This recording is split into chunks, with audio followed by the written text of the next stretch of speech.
오전 예배 때 끝내지 못하는 오후에 연속하여 지금 말씀을 드리는 것입니다. 그래서 주보에 나온 한 가지만 말하면 다음 주에 여러분들에게 말씀을 드리도록 하겠습니다. 자, 살인하지 말라. 이 살인하는 것은 제일 첫 번째 살인 사건이라는 것이 창세기 3장에서 일어났다 그러죠. 이렇게 하나님을 살해한 타락한 인간들의 죄를 용서하기 위한 하나님의 방식이 드러날 때 거기서 하나님께서 친히 무지한 양을 잡아 그 피로써 의의 옷을 입히시는 모습이 창세기 3장 21절에 드러납니다. 그런 내용은 바로 하나님에 의하여 죽어야 할 마땅한 죄인들이 무지한 짐승의 죽음으로 인하여 구원을 받는다는 십자가의 사건이 이미 거기서 예시가 된 거예요. 그래서 그 다음부터 그걸 아는 자와 모르는 자의 차이를 가르치기 위하여 창세기 4장에 가인과 아벨의 예배 문제가 등장하는 것입니다. 거기서 가인이 아벨을 죽이는 사건이 거기서 등장합니다. 근데 단순히 죽이는 것으로 끝나는 것이 아니라 그 앞에 보면은 그 죽이는 이유가 뭔가를 설명하는데 바로 가인과 아벨이 하나님께 즉 제사를 드렸는데 하나님께서는 가인의 제사는 받지 아니하고 아벨과 아벨의 제사를 받았다고 기록하는 내용을 봐야 합니다. 제사만 받은 것이 아니라 제사를 드리는 아벨과 제사를 받았다 그래요.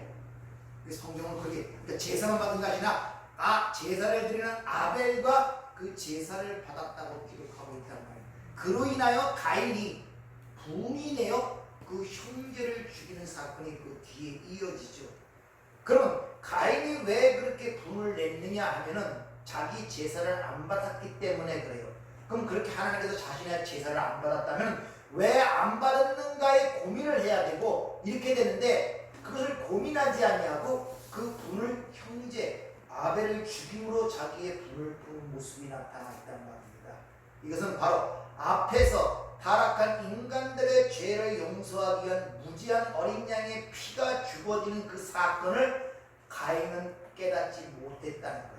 은혜로 구원을 받는 사건, 하나님의 어린 양으로 받는 사건을 앞에서 이미 보여줬는데 그걸 이해하지 못하고 땅의 수상, 이 세상의 저주, 하나님의 진노와 저주 안에 가시덤불과 엉겅퀴만 내는 땅의 소산물로 드렸다는 것입니다. 그러나 아벨은 믿음에 의하여 그걸 이해하여 그 양의 첫 새끼와 기름을 들여 하나님께 드렸다는 내용이란 말입니다. 즉 하나님의 은혜를 이해하지 못한, 다시 말하면 예수 그리스도의 십자가로 말미암는 구원, 그 구원의 복음을 이해하지 못한 모든 제사, 즉 예배적 행위는 하나님이 받지 않는 율법적 행위라는 것을 우리에게 단편적으로 보여주는 것이 그 사건임을 말씀을 드렸습니다. 이렇게 우리가 그 율법에 의하여 죽어야 되는데 그 율법을 지킴으로 하나님께 의롭다함을 받고 하나님께 나아간다는 것은 불가능하다는 것을 가리키는 것입니다. 하나님께 나가는 유일한 방법은 죄 없는 무지한 어린 양의 피로서만이 나갈 수 있다는 것이 창세기 3장에 이미 확고하게 우리에게 보여지고 있는 거예요. 그것을 여러 가지로 이제 풀어서 설명하는 것이 그 내용이란 말입니다. 그래서 계시의 점진성이라고 했죠. 어린아이 때는 한계가 있어요. 그러나 그것이 커가면서 이해 폭과 또 보는 폭과 듣는 폭이 점점 발달함으로 말미암아 모든 것을 완벽하게 이해되는데 그렇게 모든 하나님의 역사, 이 역사의 그 진정한 의미를 이해하게 되면 뭘로 결론이 나느냐? 예수 그리스도로 결론이 나는 것입니다. 그래서 하늘과 땅을 그리스도 예수 안에서 통일되게 하려 하시니라. 그래서 1장 10절 아나 케팔로 나오마이, 하늘과 땅이 예수로 통일, 요약, 결론이 되어진단 말입니다. 그래서 오늘 그 얘기를 하는데, 자 그러면 십자가만을 의지하고 예수의 하신 일만 의지하는 것이 유일하게 구원의 방법인데 그걸 의지하지 않냐고 가인처럼 자신의 행위와 어떤 율법적 행위를 통하여 자꾸 하나님께 나아가려는 것이 바로 예수를 또다시 죽이는 일, 예수의 십자가를 모독하는 일, 하나님이 어린 무지한 짐승의 피를 잡아 가죽옷을 집힌 일, 그것을 부인하는 일이 되기 때문에 너희가 그런 일을 하지 말라는 의미가 살인하지 말라는 뜻이라는 말입니다. 그러니까 우리가 일반적인 세상에서 생각하는 살인하지 말라는 의미는 전혀 다른 의미임을 여러분이 아셔야 돼요. 따라서 예수의 십자가만을 의지하지 아니하고 하나님께서 그 예수를 통해 하신 일만을 의지하지 않고 하는 모든 일들은 또다시 살인하는 일이 된단 말입니다. 그러니까 성전 안에서 그런 예수의 살인 사건이 일어난 것처럼 역시 마찬가지로 지금 교회라는 이 예배당 안에서 하나님께 예배하는 가운데 그 십자가의 복음을 이해하지 못하고 예배하는 모든 것들은 가인의 예배가 되고 예배가 되지 않는 것입니다. 그래서 주님이 영과 진리로 예배하는 자를 찾는다고 하시나요? 이 땅의 것이 아닌 율법적인 것이 아닌 자기의 것이 아닌 오직 영, 말씀, 그 하나님의 진리로 예배하는 자를 지금도 찾고 계신다고 요한복음 3장 4절을 그렇게 이야기를 하고 있는 것입니다. 자, 그럼 어떻게 우리가 율법에서 그 죽음의 의미가 어떻게 우리에게 해결되느냐 보여지냐면 그것은 바로 우리의 첫 번째 남편이 율법이었음을 성경은 얘기하고 있어요. 자, 우리가 첫 번째 아담과 하와가 따먹지 말라는 뭘? 선악과를 먹어버렸죠. 선악이라는 것은 율법을 얘기하는 첫 번째 주어진 그 율법을 먹음으로 말미암아 그 신부들의 남편이 율법이 되어버린 거예요. 그래서 그들이 자기의 남편 삼은 율법에 의해 그들이 죽어버리는 결과를 낳게 됐단 말입니다. 그럼 이 문제를 어떻게 해결할 것인가? 그거에 대해서 로마서 7장 1절부터 이야기를 하는데 그 이야기를 한번 잘 들어보세요. 어떻게 그것이 해결이 되는가를.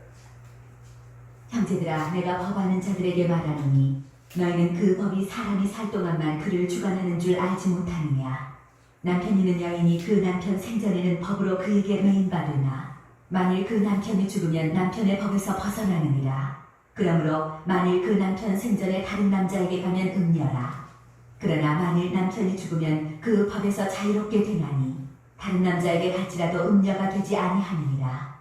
그러므로 내 형제들아, 너희도 그리스도의 몸으로 말미암아 율법에 대하여 죽임을 당하였으니 이는 다르니 곧 죽은 자 가운데서 살아나신 이에게 가서 우리가 하나님을 위하여 열매를 맺게 하려 함이라.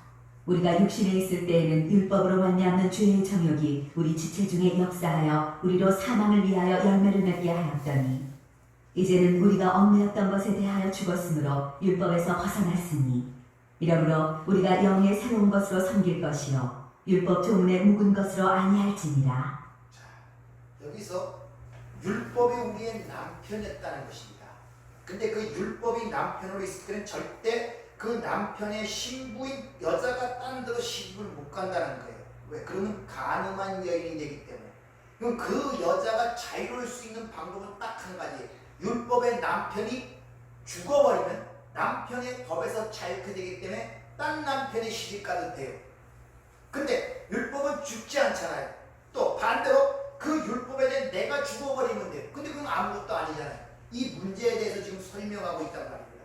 그래서 하나님께서 새 언약이 주어지기 전에 그들에게 바로 자신이 그들에게 남편이었는데 그 남편을 어떻게 설명하느냐? 율법을 준 것으로 설명하고 있단 말입니다. 창세기 3장의 선악과를 따먹고 그것이 그 남편이 된 것처럼 그것이 에레미야 31장 31절에 보면 새 언약에 대한 이야기 속인데 이렇게 말을 합니다. 여호와의 말씀이라 보라 날이 이르리니 내가 이스라엘 집과 유다의 집에 새 언약을 맺으리라. 이 언약은 내가 그들의 조상들의 손을 잡고 애굽 땅에서 인도하여 내던 날에 맺은 언약과 같지 아니할 것은 십계명 율법을 얘기하는 것입니다. 내가 그들의 남편이 되었어도 그들은 내 언약을 깨뜨렸습니다. 무슨 말이냐? 그들에게 십계명 율법 신에서는 율법을 준 것을 내가 그들의 남편이 되었다. 지금 그렇게 설명하고 있단 말입니다. 그런데 그들이 내 언약을 깨뜨렸대. 그 율법을 지키지 못했다는 거예요. 그러니까 그 율법의 남편에 의하여 그들이 죽는 결과를 낳게 되는 거예요. 그래서 새 언약을 세운다는 것입니다. 그러면서 자 그러나 그날 후에 내가 이스라엘 집과 맺을 언약은 이러하니 새 언약을 얘기하는 거예요. 내가 나의 법을 그들 속에 두며 그들을 법에 기록하여 나는 그들의 하나님이 되고 그들은 내 백성이 될 것이라 여호와의 말씀이라 이렇게 얘기를 합니다. 즉 그들에게 율법, 내가 그들에게 남편이 되었는데 그것이 뭐라고 설명한 율법을 준 것으로 얘기한 거예요. 그러니까 그것이 신의 산에서 일뿐만 아니라 이미 창세기 3장에 선악과를 줬잖아요. 이거 먹지 말라고 했잖아요. 그때 이미 율법을 줬단 말입니다. 근데 그 율법의 남편에 의하여 그들이 죽는 것이에요. 그래서 다시 그들을 죽이지 않게 해서 새 언약을 준다고 그러는데 그때 새 언약이 뭐냐? 이제는 어떤 돌판에 기록하여 너희들이 그걸 지키고 행할 것으로 주는 것이 아니라 직접 그 법이 그 안에 들어가 버린다는 거예요. 들어가 버리고 새 마음을 줌으로 말미암아 이제 너희들이 그걸 너희들이 재능과 수고와 노력을 지켜가는 것이 아니라 그 법이 너희를 장악하고 끌어갈 것이라는 것이 새 언약이란 말입니다. 그래서 주님이 영으로 그리스도의 영으로 성령으로 진리의 영으로 말씀으로 우리 안에 들어와 우리를 장악해버린 것입니다. 그것이 바로 성령 강림 사건이 바로 우리에게 그걸 주는 의미라는 것입니다.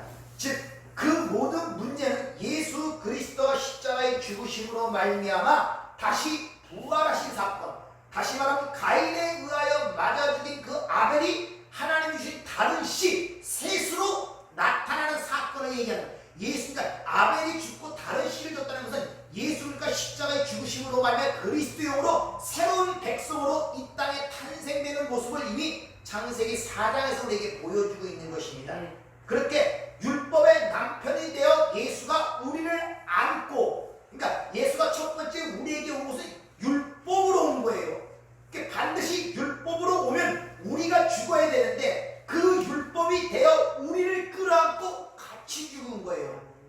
그 율법의 남편이 죽음으로 말미암아 새로운 남편 그리스도의 영으로 부활하여 우리를 그리스도와 함께 남편 예수를 남편 삼아 새로운 결혼 혼인을 하게 만든 것이 구원이라는 내용을 지금 우리에게 가르쳐주고 있는 것입니다. 따라서 예수가 십자가에 죽으시기 전에는 율법도 살아있고 율법 안에 있기 때문에 그 율법의 안에 된 안에도 율법 아래 있게 되는 거예요. 절대 예수가 십자가에 죽기 전에는 율법에서 해방될 자가 아무도 없단 말입니다. 근데 그 예수가 율법이 뭔가, 율법과 선지자가 무엇인가를 올바르게 이해하여 그걸 가르침으로 말미암아 그것을 율법과 선지자가 완전케 했다는 말씀이라는 걸 여러분이 배우셨잖아요. 그러니까 예수님께서 이 땅에 오셔갖고 율법과 선지자가 진정 가르치는 의미가 무엇인가를 그 해석하여 보여준 것이 예수님께서 율법과 선지자를 완전케 했단 말입니다. 그러면 율법과 선지자가 가르친 뭐냐? 예수 그리스도의 십자가의 죽으심으로 말미암아 새로운 백성의 탄생되는 것을 가르치는 것이 율법과 선지자가 품고 있던 진정한 의미였단 말입니다. 그럼 예수가 와서 그걸 완성을 시켰다는 것은 바로 십자가의 죽으심으로 말미암아 새로운 백성의 탄생을 가져온 것을 율법과 선지자를 완전케 했다는 그런 말이란 말입니다. 그래서 그 얘기가 조금 전에 우리가 들은 로마서 7장의 율법의 남편과 새로운 남편의 관계를 통하여 그래서 율법에 대해 죽었으므로 이제 우리가 율법에 묶일 것이 아니라 영의 새로운 것으로 섬길 것이라고 그러죠. 그러니까 인간의 행위와 수고와 노력의 재능에 의하여 뭘 성취하고 완성코자 하는 거기에서 떠나서 이제 영, 하나님의 말씀, 하나님의 그것을 통하여 완성된 자로서의 새로운 것을 섬기라고 그러잖아요. 이제 그것을 땅의 것을 찾지 말고 위의 것을 찾으라는 거예요. 위의 것을. 이런 내용을 갖고 오늘 본문 말씀을 잘 보면 아벨에게 노하여 형제를 죽이는 자 가인이 바로 누구냐? 오전 주겠습니까? 나라는 거다. 우리가 성전이잖아요. 성전에서 그 일을 했잖아요. 그러니까 우리의 실상이 지금 어떤 걸 밝히는 거예요. 그러니까 아벨이 또 다른 말로 형제가 예수가 나를 위해 죽음을 당하고 새로운 다른 씨 셋으로 살아나는 그 이야기가 바로 우리가 구원받는 그 메커니즘을 우리에게 설명해주는 메시지란 말입니다. 그것이 살인하지 말라 말라는 말씀 속에 담겨있는 구원의 메시지예요. 그러니까 우리의 진짜 형제는 누구밖에 없다? 예수밖에 없는 거예요. 아멘. 그 형제인 예수를 죽인 우리가, 그 죽인 형제에 의하여 우리가 다시 살아나는 거예요. 아멘. 이것이 원수를 사랑하는 마음입니다. 원수가 되어 죽였는데 그 죽인 그가, 그 형제가 나를 살리는, 어찌 그 비밀을 알고 그 복음을 안 다음에 그 예수를 사랑하지 아니할 수가 있겠습니까? 그러면 오늘 본문 20일 형제에 대하여 나가라는 자는 공에 잡힌 자라는 이 말의 의미를 알 수가 있죠. 이 나가라고 번역된 헬라어가 낙하라는 단어인데 멍텅구리, 바보, 골빈놈 이런 사전적 의미를 갖고 있습니다. 그러니까 형제를 골빈놈, 멍텅구리, 바보라고 하면 그는 공에 잡힌 자가 된다는 거예요. 여기서 공이라는 단어가 이게 시네드니온이라는 이 헬라어가 쓰이는데 유대인 모든 사회, 문화, 경제, 정치 모든 문제를 통치하는 곳이 사내들인 공의원이죠. 여기를 얘기해요. 이들은 바리새인들과 장로들과 대장들로 70인으로 결속되어 있는데 이들은 율법에 완전히 굳어진 자들이에요. 모든 것이 율법에 의하여 판단되고 모든 것이 그렇게 해석이 되기 때문에, 그러니까 공에 잡혔다 이 말은 율법이 굳어진 자들, 그러니까 율법에 의하여 굳어진 자들, 그 율법에 의하여 장악된 자들은 그 형제 예수를 뭐라고 얘기하느냐? 골빈놈, 바보, 멍텅구리. 왜? 어찌 한 사람의 죽음이 모든 사람의 죄를 대신할 수가 있느냐? 쉽게 말하면 왜 십자가의 죽음에 말미암아 모든 인류가 구원을 받느냐? 그렇게 얘기하는 그를 향하여 멍텅구리, 골빈놈이라고 얘기한단 말입니다. 형제 나가라는 말이, 그러나 공에 잡혔다는 말이 그런 의미란 말입니다. 지금 이 땅이 윤리 도덕적으로 착하고 선하고 부재와 여러 생활을 하고 종교적 그런 생활함으로 말미암아 사람들로부터 칭송을 받고 칭찬을 받는 그들을 향하여 니들이 그렇게 하는 것은 아무것도 안 돼. 오직 너희를 위해 준 그 예수만 믿어야 구원받아. 이렇게 말하면 그들이 어떻게 얘기하냐? 저는 골빈놈이라고 하는 거예요. 멍청이라고 얘기하는데, 그 얘기가 형제를 나가라 하면 공에 잡힌 자라는 그런 율법에 의하여 굳어진 자란 말입니다. 인본주의, 거기서 깨어나와야 된다는 것이죠.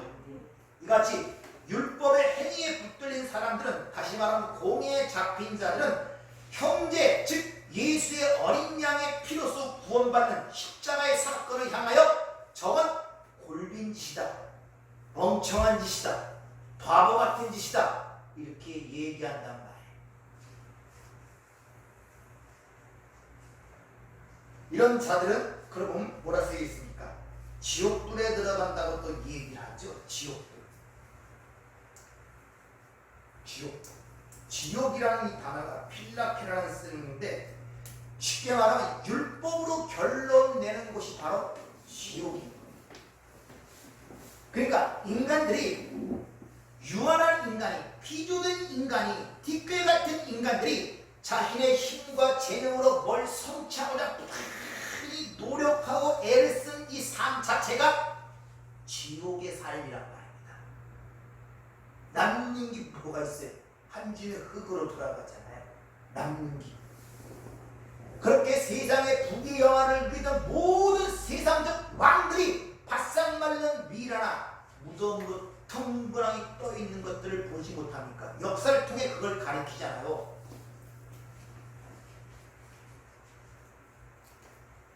왜냐? 이 땅은 저주를 받았단 말입니다. 그래서 아무리 수고하고 노력해도 이 땅에서 내려오는 소산물이 가시덤불과 엉겅퀴라고 합니다. 수고하고 애쓰고 노력이 그 다음에 진정한 쉼과 행복을 주는 것이나 그것이 나에게 엉겅퀴와 가시덤불을 주고 수고와 노력 가운데 사람을 더 피폐하게 만든다. 가진 자가 더 자유를 누리지 못하는 이유가 바로 거기 있는 것입니다. 많이 가진 자가 하다못해 노숙자가 누리는 쉼도 못 누려요. 빼앗길까 봐, 없어질까 봐. 그것이 유일하게 건데 세상 것들은 영원한 것이 없잖아요. 재물도 독수리같이 날아간다고 얘기하지 않습니까? 그러니까 마음에 쉼이 없어요.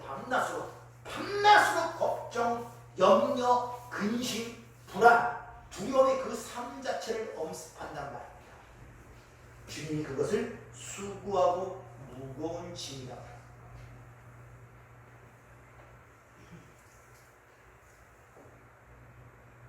그러므로 형제가 노한 자마다 나중에 심판을 받는다는 이 말은 나중에 그런 자가 심판을 받는다는 것이라 이미 그런 자들 안에 심판의 씨앗이 심겨 있는 거예요. 우리가 늙어서 죽는 것이 아니라 여러분 생명이라는 것이 이 땅에 태어나면 항상 거기에 여러분이 인식치 못하지만 뭐가 같이 있다? 사망의 씨가 같이 붙어있단 말입니다. 근데 살아가다 보면 그 사망의 씨가 나를 지배하고 나를 장악하여 결국 사망으로 끝나게 만들어내잖아요. 그러니까 인간은 태어날 때부터 그런 사망의 씨를 갖고 태어나서 사망의 증상을 살다가 사망으로 결론이 나버리는 것이 인생이란 말입니다. 그렇게 태어날 때부터 그게 바로 죄 중에 잉태되었고 죄악 중에 출생되었고 죄의 삭은 사망이기 때문에 그러니까 그런 데로 그렇게 사망의 삶을 살고 가다가 거기서 새롭게 부활하는 것이 바로 우리 새 생명이라 그러는 거예요. 네. 그래서 요한복음 3장 18절 그를 믿는 자는 심판을 받지 아니하는 것이요 믿지 아니하는 자는 하나님의 독생자의 이름을 믿지 않으면 벌써 심판을 받은 것입니다. 무슨 말입니까? 예수를 믿지 않는 자는 이미 이 땅의 삶 속에서 지옥을 경험하고 있는 거예요. 지옥을 경험하고 있다는 말입니다. 사람들의 특성이 익숙해진다는 것이죠. 익숙해진다는 것. 지옥을 경험하면서도 그게 지옥인지를 모르는 게 그거보다 죽었다는 거예요. 육신적 욕망과 탐욕을 쫓아서 평생을 살아본 결과 그 주위에서 다 한 집의 흙으로 돌아가고 불태운 먼지로 돌아가는 그런 사건들을 경험하고 보면서도 전혀 그것이 자기에게 일어난다는 생각을 하는 사람들은 별로 없어요. 그래서 전도서에 보면은 뭐라고 얘기합니까? 잔치집에 있는 것보다 초상집에 있는 것이 훨씬 지혜로운 일이다 이렇게 이야기를 하고 있단 말입니다. 오전에 말씀드린 것처럼 계절의 변화를 통하여 이 말없는 것, 생명이 없는 그 말이 없고 할 수 없는 것들은 이런 피조물인 이런 꽃이나 나무도 그 혹독한 겨울을 지나기 위하여 준비하기 위해서 자기 입을 떨어뜨리고 그런 자기 준비를 하는데 유독 똑똑하다는 인간만이 그날을 위해 준비하지 않는 삶을 살고 있단 말입니다. 그래서 아모스 선지자가 하나님 만나기를 예비하라고 그렇게 외치는 이유가 바로 거기 있다는 것입니다. 그래서 주님은 그러한 사실들을 알기 때문에 주님께서 수고하고 무거운 짐진 자가 다 내게 오라고 얘기하는 거예요. 내게 와서 내가 한 일을 의지할 때만이 너희는 진정한 마음의 쉼을 얻을 수 있다고 그러는 것입니다. 그런데 그게 눈이 열려야죠. 예수는 가만히 따르고자 하니까 쉴 곳도 없고 집도 없고 가진 것도 없고 누가 따르라 했습니까? 눈이 감긴 자들은 그걸 보지를 못하는 거예요. 그래서 예수를 따르고자 하는 그 청년들을 향하여 인자는 머리 둘 곳이 없다. 그렇게 그러고도 나를 따르겠느냐? 이렇게 묻는 이유가 거기 있단 말입니다.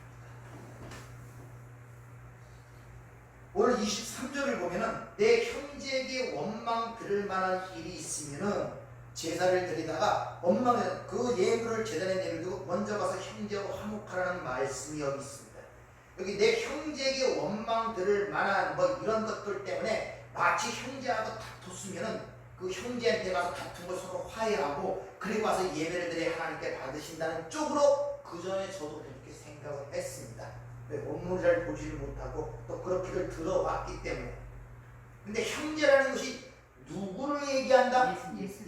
그럼 벌써 해석이 나오죠. 그래서 원망이라는 단어는 원문에 없습니다. 이 원문을 보면 아델포스, 수, 에케이티, 카타수 이렇게 됩니다. 이게 해석을 하면은 직역을 하면 너를 반대하는 것을 가진 너희 형제 카타수, 너를 반대하는 그것을 에케이 가진 아델포수 그 형제. 그러니까 내가 원하고 바라는 모든 것들의 반대 것을 가진 그 형제, 이런 뜻이에요. 너를 반대하는 것을 가진 그 형제란 말입니다. 무슨 말입니까? 네가 생각하고 판단하는 모든 것들에 반대되는 것을 가진 그 형제. 쉽게 말하면 네가 번제단에서 내가 열심과 수고와 공로와 제사를 통해서 모아낸 그 번제단에서 그걸 반대하는 그 형제, 그 예수가 생각나거든. 그걸 내버려두고 먼저 예수와 화목하라는 말. 아멘. 예수와. 아멘. 지금 열심히 유대민족과 바리새인들에게 지금 이 말을 하는 것입니다. 마태복음은 유대민족, 유대복음이라고 그래요. 그 열심히 성전에서 항상 제사를 드리잖아요. 하루도 끊이지 않고 제사를 드리는 그 열심들이 있는 것이 바로 바리새인과 유대민족들의 특성이었단 말이에요. 그들에게 그걸 내버려두고 먼저 너와 반대되는 것은 그 예수에 가서 그 은혜의 복음을 먼저 받아들여라 하는 의미로 지금 얘기를 하고 있는 것입니다. 아멘. 따라서 형제, 예수의 사역을 이해하지 못하고 드리는 제물은 살인하지 말라라는 그 말을 정면으로 어기는 결과를 낳게 되는 거예요. 그러니까 그가 내가 오전에 말씀드린 것처럼 로마서 10장 2절을 보면 사도 바울이 그걸 잘 알았기 때문에 이렇게 얘기를 합니다. 자기 형제들에게 내가 증언하노니 그들이 하나님께 열심히 있으나 올바른 지식을 따르는 것이 아니라 에피그노시스, 온전한 지식을 따르는 거예요. 율법과 선지자가 의미하는 것을 모르는 그 행위란 말입니다. 그들은 그 율법과 선지자의 말을 따라 제사를 드리는 열심을 부리고 있지만 진짜 그 의미를 모르고 온전한 지식을 가진 행위가 아니란 말입니다.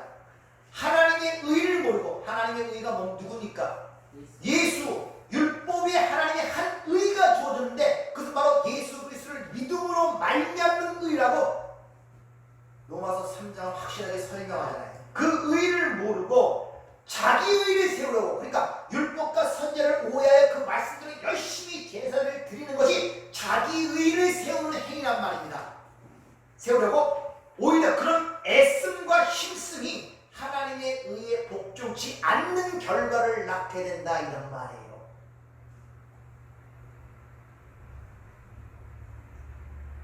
우리의 신앙생활들이 이런 위험성을 많이 갖고 있음을 알아야 됩니다.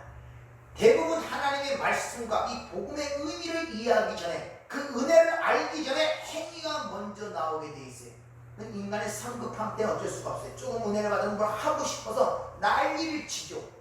그러다가 그것으로 인하여 실족하는 사람들이 한두 사람이 아니에요. 왜? 그런 행위를 통하여 뭔가 될 것 같았는데 오히려 역반응이 일어날 때가 참으로 많단 말입니다. 그럴 때 실망을 하고 실족을 하는 거예요. 왜? 복음을 먼저 이해하지 못하기 때문에. 이것이 바로 사도 바울이 자기 형제들에게 얘기하는데, 하나님께 열심히 있으나 온전한 지식을 따르는 것이 아니란 말입니다. 복음을 이해하지 못했다는 것이죠. 따라서 하나님께서 우리에게 요구하시는 것은 재물을 요구하는 것이 아니라 하나님의 그 아들을 통해서 행하신 일, 십자가의 사건을 통하여 하나님을 사랑하고 그분이 하신 일에 대한 은혜를 찬송케 하는 것이 하나님이 원하시는 일입니다. 아멘. 그래서 항상 교회는 하나님이 이 죽은 죄인들을 위하여 그 아들을 통해 행하신 일이 무엇인가를 설명하고 선포하는 것이지, 니들이 이 땅에서 어떻게 살아야 되고 어떻게 가야 되는 것을 이야기해 주는 것이 복음이 아니란 말입니다. 그래서 교회는 이런 얘기, 이런 계명, 이런 말씀을 얘기해서 누가 잘하나 그 중에 1등을 뽑아 상을 주는 것이 교회가 아니란 말입니다. 그래서 전도 많이 하면 금반지 주고 어린 걸로, 물론 그 자체가 나쁜 건 아니에요. 뭐 상도 주고 칭찬해. 그러나 그것이 본질이 아니란 말이에요. 구원은 하나님과 성령께서 하시는 것이지 인간의 행위와 노력으로 구원되는 게 절대 아님을 아셔야 됩니다. 아멘. 그래서 네가 몸을 불사르게 내어줄지라도 하나님의 사랑을 알지 못하면 헛된 것이라고 고린도 13장 4장에서 얘기를 하고 있는 것을 우리가 잘 기억을 해야 됩니다. 에베소 1장 6절은 확실하게 우리에게 일러줍니다.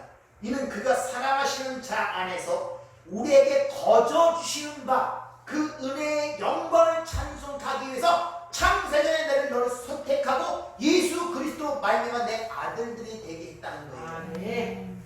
값없이 주시는 그 은혜를 찬송하기 위해서. 아멘. 따라서 하나님의 백성들은 이 역사를 통해 하나님이 하시는 일을 발견하여 그 은혜를 찬송하는 것이 하나님 우리에게 원하시는 일이지, 너희들이 수고한 노력을 한 어떤 결과, 가인처럼 자기 수고의 노력과 결과를 가져와서 그걸 통하여 자기의 어떤 것을 책임지는 것이 아님을 우리에게 분명히 일러주고 있단 말입니다.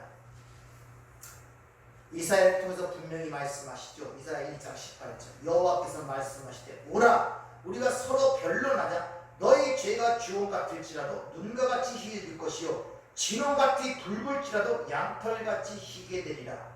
즉 율법적 행사를 함으로 말미암아 가인처럼 형제를 살인하지 우리가 말아야 되는데, 눈같이 양털같이 만들어주시는 그 하나님의 은혜만을 의지해서 오라고 하는 것이지, 너희 수고한 열매를 갖고 와봐 그럼 내가 그걸 판단하여 너희를 내가 구원해주고 너는 안 된다고 그걸 요구하시는 분이 아니란 말입니다. 근데 오늘날 교회는 누가 잘하나 경쟁을 붙여놓고 거기에 상도를 줌으로 말미암아 그들이 의가 뭔지를 모르는 자로 만들어가는 것, 이 지옥자식으로 만든단 말입니다. 자유를 선포하고 그런 것을 이야기해주고 거기 묶인 데서 빠져나오게 하는 복음, 기쁨의 소식을 이야기해줘야 되는데, 그를 위해서 하나님이 어떤 일을 하셨는가를 이해해주고 그 일을 통해 하나님을 사랑하게 만들어야 되는데, 그 하나님을 무섭게 만들어버리는 거예요. 어떻게 안 하고 벌을 받을까? 저 사람보다 내가 못해서 하나님 혹시 나를 미워하시는 게 아닌가? 이런 하나님을 만들어가고 있단 말입니다. 따라서 여러분들은 하나님의 은혜만을 의지해야 됩니다. 아멘. 그리고 그 예수의 십자가만 자랑하고 아멘. 그것만을 여러분이 붙드셔야 한다는 것을 우리에게 가르쳐주는 것이 살인하지 말라라는 그 말씀의 의미를 잘 기억하시기 바랍니다. 아멘. 그래서 1장 30절은 분명히 해도 바로 예수 그리스도가 우리의 의요, 우리에게 지혜요, 우리의 거룩함이요, 우리의 구원함이라고 확실하게 얘기하고 있지 않습니까? 따라서 여러분들은 예수를 또다시 죽이는 그런 삶을 살아서는 안 된다는 것입니다. 십자가를 모독하는 일, 다시 말하면 다 이루었는데 또 뭐가 부족해갖고 그걸 마치 우리의 행위와 수고로 그걸 채워야 할 것처럼 하는 그 모든 것들, 그것은 바로 예수의 십자가를 모독하는 것입니다. 다 이루었다 그러잖아요. 거기에 뭐 하나님이 그 아들의 십자가에서 다 이루었다고 온 우주를 통해 선포하는데 거기에 또 인간의 무슨 것이 거기에 알파 플러스가 되겠냔 말이에요. 그런 일을 하지 말라는 것입니다.